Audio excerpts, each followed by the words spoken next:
चलिए अब माता ब्रह्मचारिणी की कथा सुनते हैं। अपने पूर्व जन्म में जब ये हिमालय के घर पुत्री रूप में उत्पन्न हुई थी, तब नारद जी के उपदेश से इन्होंने भगवान शंकर जी को पति रूप में प्राप्त करने के लिए अत्यंत कठिन तपस्या की थी।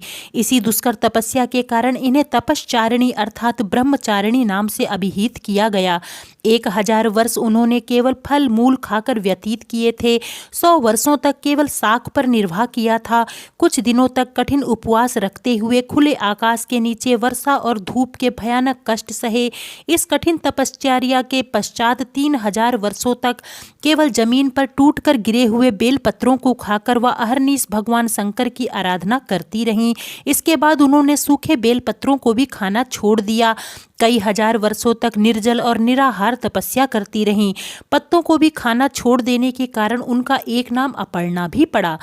कई हजार वर्षों की इस कठिन तपस्या के कारण ब्रह्मचारिणी देवी का वह पूर्व जन्म का शरीर एकदम क्षीण हो उठा।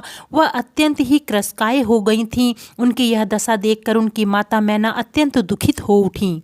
माता की इस तपस्या से तीनों लोकों में हाहाकार मच गया। देवता, ऋषि, सिद्धगण, मुनि सभी ब्रह्मचारिणी देवी की इस तपस्या को अभूतपूर्व पुण्य कृत्य बताते हुए उसकी सराहना करने लगे।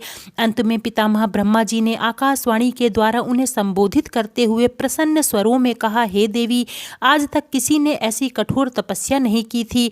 ऐसी तपस्या तुम्ही से संभव थी। तुम्हारे इस अलौकिक कृत्य की चतुर्दिक सराहना हो रही है। तुम्हारी मनोकामना सर्वतोभावेन परिपूर्ण होगी।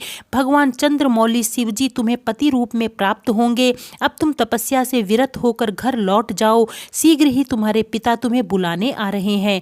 माँ दुर्गा जी का यह दूसरा स्वरूप भक्तों और सिद्धों को अनंत फल देने वाला है। इनकी उपासना से मनुष्य में तप, त्याग, वैराग्य, सदाचार, संयम की वृद्धि होती है।